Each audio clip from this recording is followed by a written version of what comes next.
tout le monde, on se retrouve aujourd'hui dans une vidéo spéciale que j'avais envie de tourner. Ça fait longtemps que j'y pense, mais il me fallait du temps pour la préparer. Je vous avoue, ça fait quelques semaines déjà là que je la prépare. Donc aujourd'hui je vais parler du harcèlement. C'est une vidéo que j'avais besoin de réfléchir parce que c'est pas à prendre à la légère. J'avais pas envie de dire n'importe quoi, j'avais vraiment envie de mettre mes mots sur ce que je ressentais et sur ce que j'avais envie de dire. Donc voilà, ce n'est pas une vidéo où là je vais être forcément joyeuse ou où vous allez pouvoir rire et tout, mais c'est un message que j'avais beaucoup envie de transmettre, des paroles que j'avais vraiment envie de dire. Donc je vais commencer maintenant. Dans cette vidéo, je ne vais pas vous expliquer mon harcèlement parce que c'est pas vraiment ce que j'ai envie de transmettre. J'ai pas envie de vous raconter forcément mon histoire parce que je m'en sens peut-être pas capable aussi. J'ai peut-être pas le courage. Mais dans cette vidéo, je vais plus vous expliquer ce qu'une victime peut ressentir quand elle se fait harceler. C'est pas ce qui me révolte le plus entre me dire que en fait les harceleurs ils décident en fait si une vie doit s'arrêter ou pas. Je trouve ça tellement horrible de se dire que les harceleurs, vous décidez si cette personne-là elle doit souffrir, si celle-là elle doit être heureuse, si celle-là elle doit continuer à vivre. Personne sur cette terre n'a le droit de se nommer maître d'une vie. Personne n'a le droit de dire si lui ou lui il a le droit de vivre encore. Personne n'est au-dessus de quelqu'un. Vous n'avez pas le droit de faire souffrir une personne gratuitement. Vous n'avez pas le droit de lui dire que vous l'aimez pas parce qu'elle est différente, parce que vous n'avez pas ça, parce que... Laissez-nous vivre en paix en fait. On a le droit d'être différent, on a le droit d'avoir des choses que vous n'avez pas. Vous nous aimez pas, mais on s'en fiche que vous nous aimiez ou pas.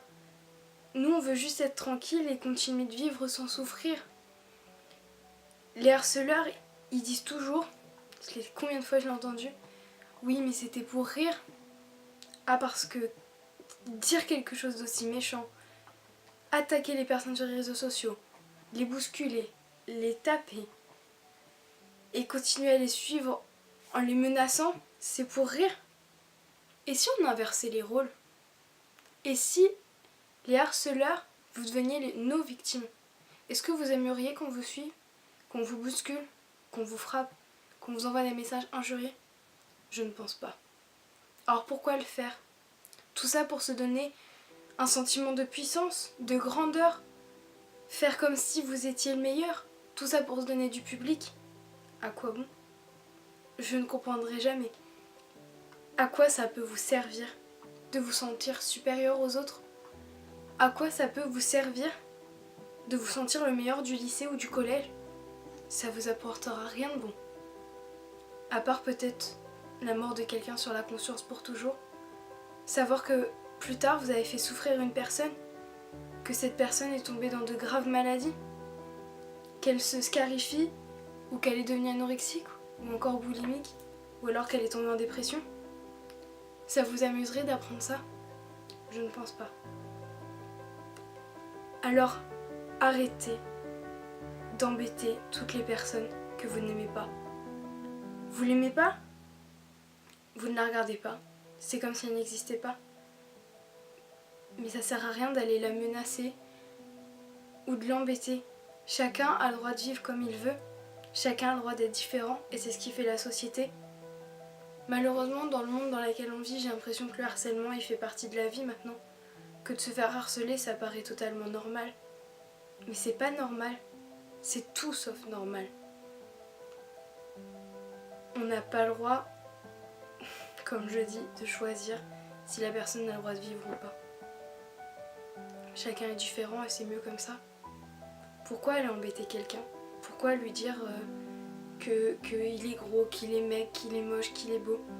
Ça sert à quoi? Ça sert à rien, ça vous apportera rien dans votre vie. vous voulez être les plus puissants, c'est pas comme ça que vous serez les plus puissants, croyez-moi. C'est comme ça que vous serez les plus gros bouffons en fait. Et en aidant les personnes qui sont victimes de harcèlement aussi, ceux qui ne disent rien, ou ceux qui savent mais se taisent, ou face aux harceleurs ne disent rien. Vous êtes aussi des harceleurs, vous le savez. Parce que vous ne faites rien, vous n'aidez pas la victime. Vous le savez, mais vous vous taisez. Et c'est ça le plus horrible. Quand on le sait, on va le dire. On défend la victime. Vous n'allez pas passer pour des personnes traîtres ou autres. Non, vous allez passer pour quelqu'un qui a sauvé une vie. Et ça, c'est le plus beau. Et c'est le plus exemplaire dans une vie. On laisse pas une personne se faire attaquer jusqu'au point où elle en vienne à se suicider. On l'aide. C'est douloureux de se faire harceler, vous savez. C'est horrible comme sentiment. Vous vous sentez vide, triste, incompris. Vous posez 1500 questions. Et encore 1500, je trouve ça peu. Vous demandez chaque jour comment vous faites pour vous battre. Vous demandez chaque jour, en allant au lycée ou au collège, ce qui peut encore vous arriver de pire. Puis à force, vous avez plus confiance en vous. Vous déprimez, vous restez dans votre coin. Chaque jour, c'est un combat de se lever. Chaque jour, c'est dur de vivre. Être en dépression, c'est pas être déprimé. Ça n'a rien à voir. Être en dépression, c'est une réelle maladie. Et malheureusement, qui est pas toujours suivie ou qu'on comprend pas toujours. Mais pourtant, c'est une réelle maladie. Et qui fait souffrir énormément de gens. C'est compliqué de se mettre à la place d'une victime, je veux bien, mais quand on voit le nombre de personnes qui sont mal, qui ont un mal-être en eux, qui n'ont plus confiance en eux, qui sont au plus bas, qui tombent dans un engrenage pas possible, c'est dur de se dire que tout ça c'est arrivé à cause des harceleurs. C'est dur de se dire qu'une personne se scarifie, est tombée dans l'anorexie, la boulimie, ou alors qui se drogue maintenant, ou alors beaucoup de choses. Tout ça à cause d'une personne ou de plusieurs personnes.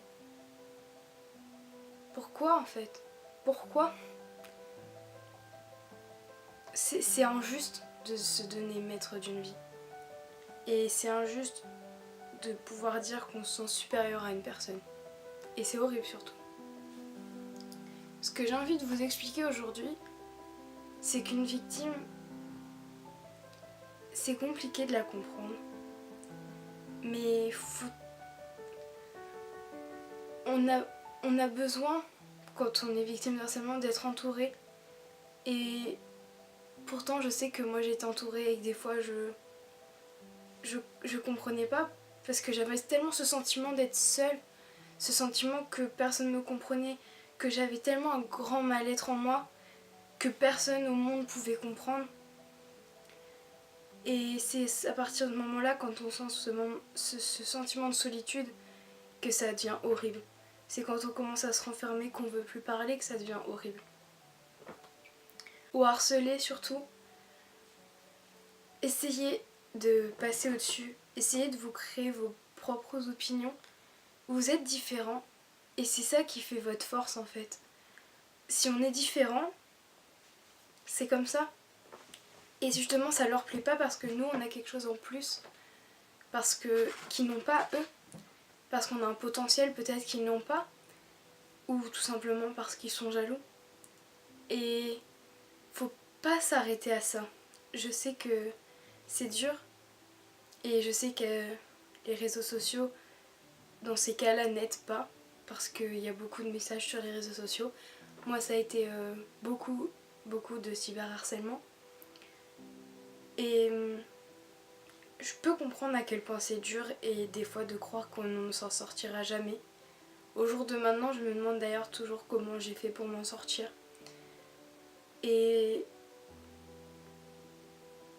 c'est super dur. Mais croyez-moi, on finit par y arriver. Il suffit d'une journée pour se dire qu'on reprend notre vie en main en fait. Il faut continuer de croire en la vie, essayer de surmonter petit à petit. Je pourrais pas trop vous dire comment j'ai fait pour m'en sortir, car même moi je sais pas. Et je le suis, et c'est que je me suis battue. Et c'est parce que j'étais assez forte pour passer au-dessus de tout ça. Pourtant croyez-moi que j'ai souffert. Je suis là aujourd'hui pour vous en parler. Je suis là pour aider les personnes qui se font harceler à aller mieux. Je suis là pour défendre cette cause. Et je suis là pour lutter contre le harcèlement. Et c'est ça en fait, c'est ma vengeance. C'est parce que je veux plus que personne en souffre. Je veux plus qu'il y ait une personne qui mette fin à ses jours à cause d'une autre personne. C'est ça ma façon de lutter, c'est que de me dire qu'une fois dans ma vie, j'ai pu sauver une personne grâce à ça. C'est ce qui me rend le plus fière en fait. Je sais que cette vidéo, c'est pas une vidéo que tout le monde attendait. Je sais que je raconte pas forcément mon histoire, je raconte pas ce que j'ai vécu, mais c'est peut-être parce que je m'en sens peut-être pas capable. Parce que beaucoup croient que quand on se fait harceler, ça dure que comme ça un temps et qu'au bout d'un moment on finit par oublier. Mais on n'oublie jamais, on vit toute sa vie avec la douleur qu'on a vécue. Même au jour d'aujourd'hui, même si c'était il y a un moment,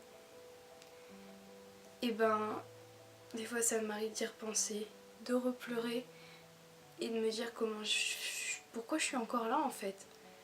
Comment j'ai fait pour réussir, comment j'ai fait pour me battre.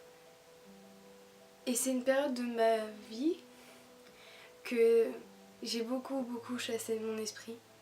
Il y a des moments de ma vie où j'ai carrément bloqué dans mon esprit et que je veux plus me rappeler et que j'espère ne jamais revivre ça et j'espère que personne ne vivra ça parce que c'est ce qu'il y a de plus horrible au monde. Donc j'espère que cette vidéo elle sera vue par beaucoup de gens et je vous dis à la prochaine dans une prochaine vidéo. Merci de m'avoir écouté.